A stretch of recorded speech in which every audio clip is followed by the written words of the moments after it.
Hello, everybody. This is Jared, the non-alcoholic aficionado, and I'm here with Dan Abel. We're going to be testing out some Mash Gang NA beers from Pilot Project Brewing. We're going to be talking about Dan's business as the founder of the organization out of Milwaukee and Chicago. And we're going to talk about the NA scene, answer questions about what he sees as the future of the business and the trade, and go from there. Thanks for joining, Dan. Happy to be I'm going to pour out the chug first in my Tiku. I don't know how you pronounce Pico. this. Tiku. Pico. I had Yeah. when I was at Pilot Project a couple weeks ago, they poured me a beer that wasn't in the Tiku glass. I was like, "Can I please get the Tiku? It's like my favorite." So I bullied my way into getting the Phantasm Council Pop in a Tiku glass. So there's that, which was delicious, by the way. The Is that a Phantasm. branded one from us? Is that a branded one from us right now, or do you go online and buy one No, afterward? I got this off Amazon a few weeks ago. It's Oh, not branded. I might have to get a branded one. Cheers. cheers. Cheers. I should be drinking out of a cup, but or a glass. It's all good. Mhm. So, Dan, what's the story? I know you are with Pilot Project. You started the business, right? Sure did. Yeah, started it. It was I mean, my background is not actually in beer. My background is in music and music tech. And Cool. so the premise for Pilot Project was really stolen from the music industry because I grew up in Minnesota, went to University of Wisconsin, and then promptly graduated and moved to LA to pursue a career in music Wow. um, That's as as a performing musician. And what's crazy about the music industry that's like something to be revered is how much it leans into its creatives and builds infrastructure and support around creatives so that creatives get to be creative and the business people get to help support in theory, yeah. right? Not exploit, hopefully, the musicians in the industry. And so I moved out there. I didn't have to build a recording studio to record an album. I could go to a recording studio. I didn't have to, book my own tours. I could work with an agent, or I could work with a record label to syndicate my music to radio stations. Yeah, yeah, yeah. All this infrastructure that was supporting it. Fast forward 12 years, and I launched Pilot Project with my business partner Jordan under a similar premise. He and I were home brewers, um, um, and we're learning quickly. Like, not only is this space, logical with chemistry and all that stuff, but it's super creative. I wonder what it takes to launch a business like this and come to learn between on the alcoholic side, like all the state to state regulation and all that, but then on the, alcohol or not, the cost of a facility, the acumen for running a business, all of those things, all those barriers that were inherently preventing creative people from entering the industry. He and I basically said, why don't we go out and build a recording studio and music label for the beverage industry. Very cool. That's So that's how the project. so the original vision behind Pilot Project was to basically be an incubator, right? Like give Yeah. people a platform to, like you said, have a space where they can launch their growth initiatives and their passion projects, right? Yeah, I mean, I have a different music analogy for everything, but like our head brewers are essentially our sound engineers. You come in with a creative Yeah. idea, like it's your idea, it's not ours, but you come in with a creative idea, you're going to work with our brewers, our sound engineers to bring it to life, and then the rest of our team from a marketing standpoint and distribution standpoint, all that stuff to get it out there. Yeah, so with that, do you have any like outside of Mash Gang? Because I know they're kind of like the bigger NA beer, or maybe it is Mash Gang. Could you maybe share a specific example of a startup, either non-alcoholic or alcoholic, that was able to kind of embody your vision and take it from, ground level all the way up to like really ramped up, initiative? Yeah. So to date, we've launched 20 different brands. Cool. Um, what's really cool across all beverage. So it's non-alcoholic, it's kombucha, it's ready to drink cocktails are a thing, it's cannabis, CBD, and then of course alcoholic brands as well.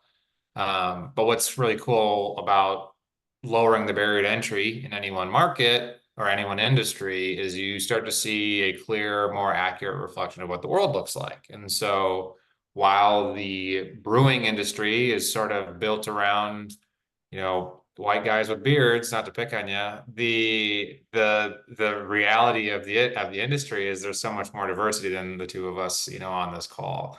For sure. And so in launching the 20 different brands, 9 of them are founded by women. We've launched only Chicago's second Black-owned brewery ever. We've launched a gentleman who's Mumbai born. It's an Indian inspired brewery. And then, like I kind of said at the beginning, you start to get into all these other creative, more innovative spaces. Like we've launched a pickle beer brand. We've launched, of course, Mash King in the United States. And so like another good example right now is the pickle beer brand I just mentioned. It's hilarious. We launched them. They pitched us the idea in January of 2023.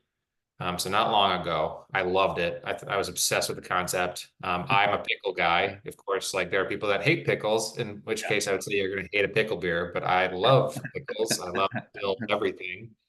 So they pitched us the idea. By March, we made the first trial. We launched it in our Chicago tasting room, just the Chicago tasting room. It sold out in 2 days, just from people grabbing 6-packs to go and drinking it on draft. And since that launch, now what, a year and a half later, it's in, I think, 15 states. We're shipping like 4,000 or 5,000 cases of it just to Southern California alone each month. That's wild. It's wild.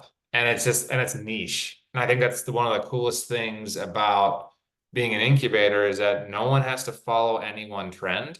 Yeah. Because we de-risk so much of those like inaugural days that you can actually find a really interesting, whether it's nerdy and specific or it's just bombastic and different. Like you can go that route and test it and validate it early, and then in theory, working with us, we have the tools to help you explode it fast. And so like Mash Gang had already existed, in the UK, but we helped them like kind of flip the switch in the United States. With Donna's, no one had ever experienced Donna's pickle beer. We launched it and boom, I mean that went lights out seemingly overnight. Very cool. Good examples. So I know Mash Gang is a big name when it comes to the NA beer space, non-alcoholic.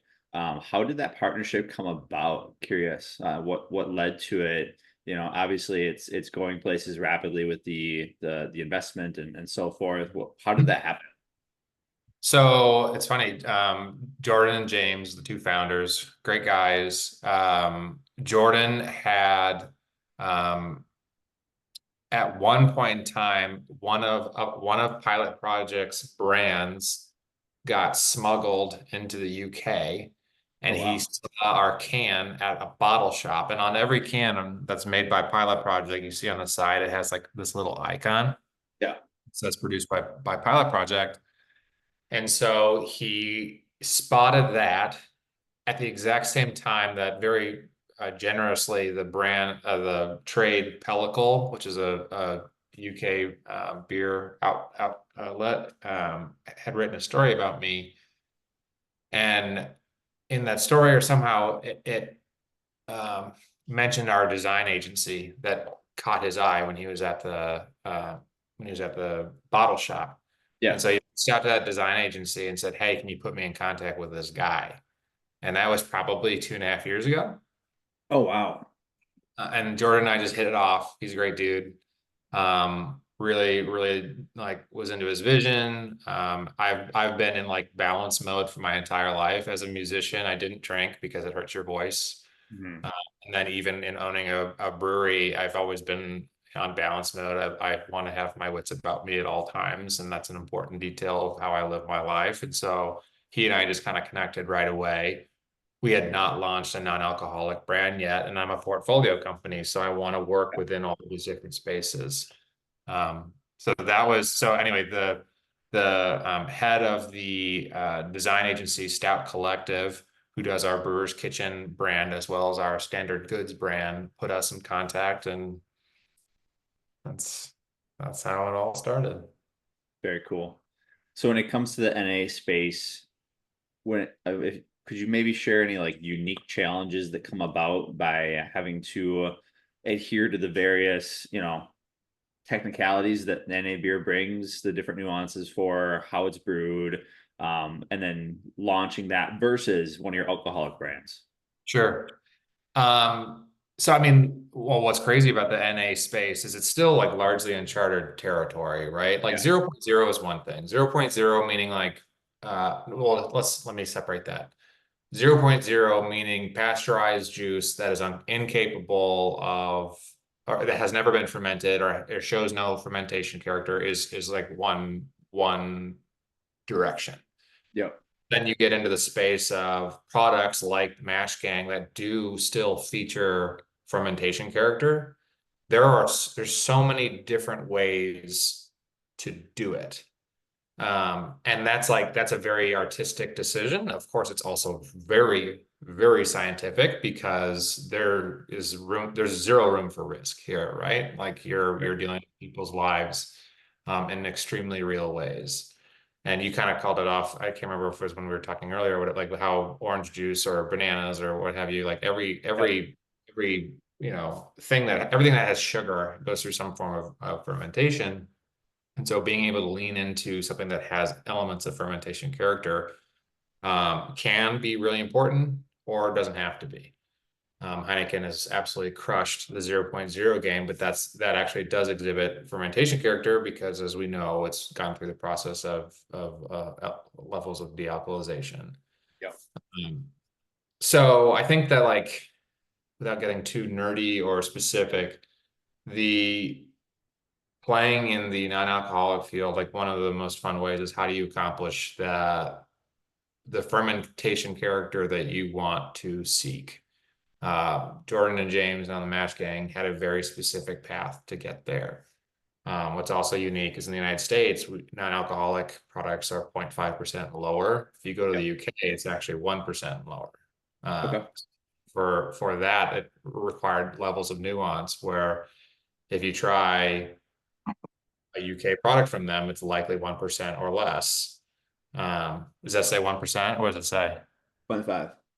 Does that say 0.5? Well, that's good. And this is a UK version. I didn't know it was UK when I got it, but it is. So it's a little different than the US version from what I can recall. The US version was a little cloudier, I think. A little bit more like an IPA versus a pale ale. Both delicious though. I haven't had masking I didn't like. And I'm excited to finish this one and go to the Serpiente. Uh Serpente, which Serpente. is means serpent in Italian. Oh, that makes sense. Um, Curious, Dan, what's your favorite mash gang? It's a broad question because there's so many outside of the US. I mean, I don't even know how many they've made through their partnerships around the world, but I'm sure you've had a decent amount of them. I've had a ton, and even when we first started, Jordan used to just like ship me beer all the time as like, have you tried this one? Have you tried and whether it Yeah. was Michigan or not. Yeah. Um, so I think they just changed the name, and actually he just promoted it. The Lesser Evil, they're like cherry stout. If you've ever tried that, I think Haven't. is No. oh, it's so good. It used to be called something crazy, and they changed the name. I'm sure it's trying to like adopt a larger audience because it was pretty gruesome, if I remember. Uh, but Lesser Evil, super good. I love Council Pop. Oh yeah. And then the newest batch of Chug. So if you've tried Chug, we've only produced it twice in the United States. No, I'm sorry, three times in the United Okay. States. The first one was small production. It was very good, but it was the first time. The second one was the first scale production, still very good. Yeah. But the most recent batch that I think is hitting the streets like literally right now is Chef's Kiss. Pretty Really stoked. nice. But other than How do that, I you think it's a pop. how do you take something like Chug, modify it, tweak it, change the recipe, work with Jordan and the team? Like, how does that happen? Because I'm assuming there's some level of them not being here and saying like, hey, maybe add some additional hops or additional extract or some level of, fruit agent. Like, how does that relationship work across the pond, so to speak? Well, unfortunately for Jordan's sleeping schedule, he's here a lot, and family. I know he's here a lot. So we probably see Jordan every 2 to 3 weeks. And to Okay, make an got it. alcoholic product, maybe less frequent now, just since they've been investing so much time in Denver. Yeah.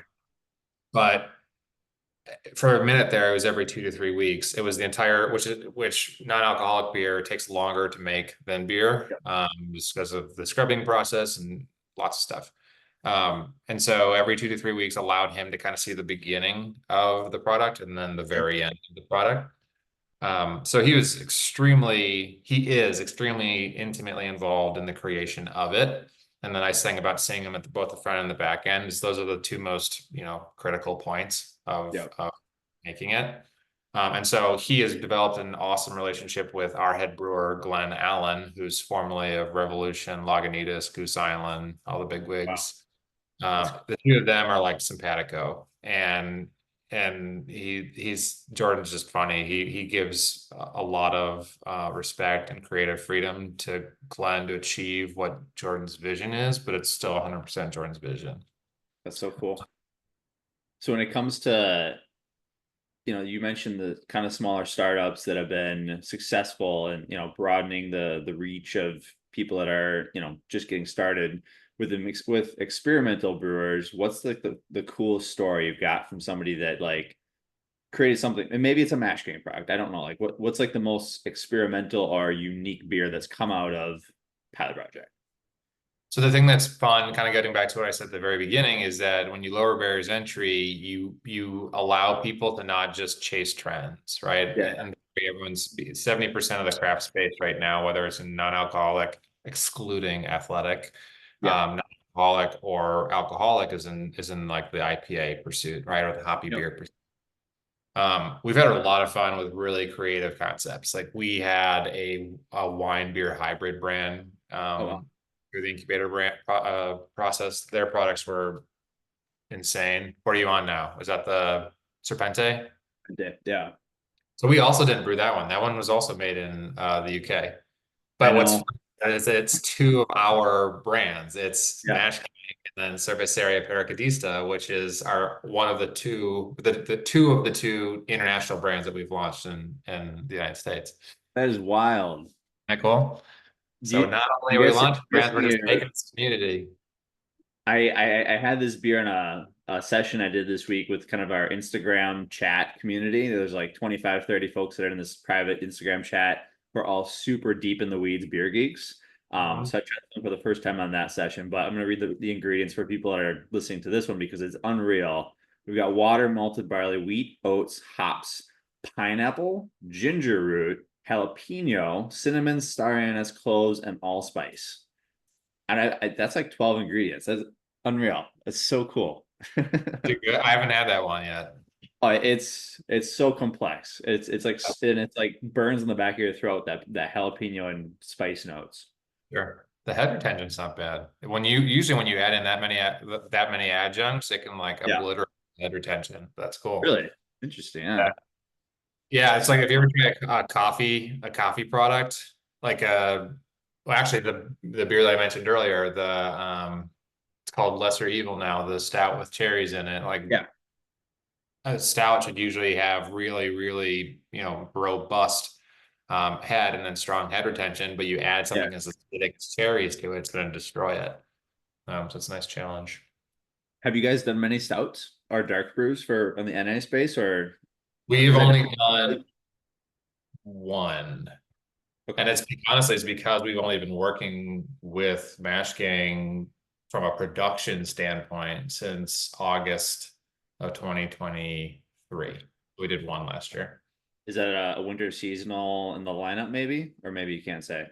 I can't say, but they love their seasonal offerings. Cool. We'll ride that one out then. Right. So having been in this industry for so long, Dan, What's the future? What do you see coming down the pipe? Yeah, your ears on the ground, and I have the, insider knowledge without giving away too much, not necessarily Pilot Project or mashing in specific, but what do you see coming in the next year or two? So what I love, and again, this applies to both non-alcoholic as well as alcoholic, is we're in this space right now where once upon a time, a beer was a beer, a wine was wine, Yeah. a whiskey was a whiskey. There was no blending. In fact, there was even the phrase that was, you don't mix your drinks. What I love now is how much brands are open to spending time in all the different corners of the industry. Yep. Like if Mash Gang were to make a ginger beer or an espresso martini type of product or something Yeah. they have their own point of view. Their brand is so specific to them, not to the non-alcoholic beer that's in front of you. They could absolutely make a non-alcoholic espresso drink. Yeah. And I like how we are starting to translate across the industry. So I see a little bit more of it today, but I really hope that's the direction that we go. The other side of it, and this is kind of like I think that's the exciting side. The other side of it that I think about is still ingredients. As we're starting to deep dive into the non-alcoholic space, with so many creative ways of doing certain things, you can cut corners.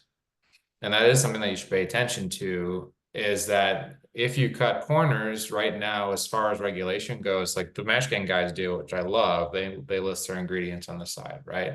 If For you sure. list your ingredients on this side by the FDA's requirement, you have to maintain that, right? You can't list some of them and not all of them. Yep. And so transparency, I think, is the other future, because right now with non-alcoholic not really being regulated by any one body, whether it's the Tobacco Trade Bureau, which is what governs the alcohol industry, or the FDA, that Food and Agriculture, non-alcohol kind of sits in the middle. It's in sort of this like gray space. I'm For sure. excited because it's important to us as Pilot Project for brands to be more transparent about what's in their beverage. And that gets into like, what type of sugars are you using? And you can't ferment certain types of fake sugar, so that's a really easy way to sweeten a drink. But then you should know that you're drinking something fake. Yep. Definitely. So I know it's a hot topic right now in the space. The Bureau Tom Holland non-alcoholic beer that is launched in the past week and a half here. What's your hot take on that one? I mean, my hot take is, so I'm not like a Marvel guy, so I didn't even know who Tom Holland was. But I haven't tried it yet. I gotta give him this. The design is awesome. Yeah. It's like such a fresh look. I love that aspect. His name is very cheeky. It didn't like connect with me until I realized that he was, the Marvel guy. That like Bureau is okay, very cute. Kind of I don't know. I mean, like beer zero and hero all in one. right, right. So very, very clever. Yeah. Listen, celebrity brands do well. They did a lot better years ago than they're doing now, that every celebrity has something. But I'm like anything, I just want to see more. I want to see more choice in the industry. I want to see more players in the industry. I like the prospect of decentralizing. That's a really important pillar in why Pilot Project exists, is sort of taking power from the big players and giving it to as many, and while Tom is a big player in terms of, being known to most, I like just more brands in the market. So that's not a hot take. The hot take is that I think the branding is amazing. Yep. The other hot take is I think the name is dumb. But whatever. He might think that my name is dumb. It's very basic. We didn't talk about years yet, did we? No, yours is another great one. Tell me about years. I tried it when I was in the Pilot Project Chicago tap room. and I was getting vibes that it was going places. So what's all about Years? I know it's one of your other non-alcoholic flagships. Yeah, so Years has a fun backstory. Pat Corcoran is the founder. Pat is um, he's a serial entrepreneur. He is formerly Chance the Rapper's manager. Wow. He and I have known each other since the early days in my music career, and so have always sort of admired the guy. And he 3 years ago chose to move entirely into sober lifestyle. And he and I, it's funny, it's like he and I, back when I didn't drink at all, being the musician, would clank bottles together. And then when I started to open my like knowledge base up to the entire world of adult beverage, he and I would clink bottles together. And then when he chose to go sober, same thing. And so we kind of just bonded over the idea of this industry and its evolution. And then he one day came to me with like, hey, I've got this idea, I've got this concept. It's not the years in your life, it's the life in your years, and I want to launch a Pilsner brand around it. We said yes, like what have you got for us? We tried the liquid. We were super impressed. Kind of not terribly dissimilar from how any of our brands come about. Usually brands will formally audition. In this instance, I had a personal relationship with him, so he brought us the liquid and we were pretty stoked on it. Launched only 5 months ago, in May. The response has been outstanding. It's only in a few markets thus far. Like it's only in Chicago, I think in maybe broader in Wisconsin, and then I want to say Iowa. But you can buy it online. Oh, cool. Super clean drinking Pilsner. I do think he'll probably release. It's kind of like if Mash Gang is a super creative, ephemeral, uh, uh, you know, renegade type of product. Like the Years is kind of your quintessential. This is Yep. like the classic Pilsner style. And as he sort of explores other corners of the beer space, I imagine he'll stay a little bit more rudimentary as compared to what we've done with some of the Mash Gang creations. Very cool. Well, Dan, if you had to wrap up the conversation, what's one thing you want your NA patrons that love mashing, that love Years, that love what's coming down the pipe? What do they need to know about what Pilot Project is doing, and any other takeaways? Yeah, so I mean, Pilot Project will continue to work with more and more non-alcoholic brands. We're getting pretty invested in the functional beverage space, and so Yep. like there's some beautiful things that you could do with mushrooms. There's some beautiful things that you can do if you are California sober lifestyle, and so we're going to continue to delve into all of those different corners. So please do keep an eye on us. Even if you live by either of our locations, you can come in. We have tons of NA options available to you, not even just products that we make, but other products that we like, know and respect. So keep an eye on both of those. I do see Mash Gang taking over the world very soon. So hopefully you'll see more and more offerings created by us with them across the US. Cheers to And then, that. yeah, cheers to that. And then for Years Beer, it's a brand new brand. So please follow them on social media. I think they're at Years Beer or yearsbeer.com. Give it try it out. Would be excited for you to share your thoughts on that one. And then Pilot Project could very well move we're looking to expand our influence and support other creators in the space. So keep an eye on us just for the sake of we're trying to expand into new markets, new distribution, all that fun stuff. Very cool. Well, having been to the location in Chicago, I got a great vibe. It was full of people. Everybody was having a good time. I'll have to make it down to the Milwaukee location and maybe do a tour of the larger brewery. But I really appreciate you joining, Dan. Thanks everybody for watching. Thanks always to the subscribers of the channel, and see you next time.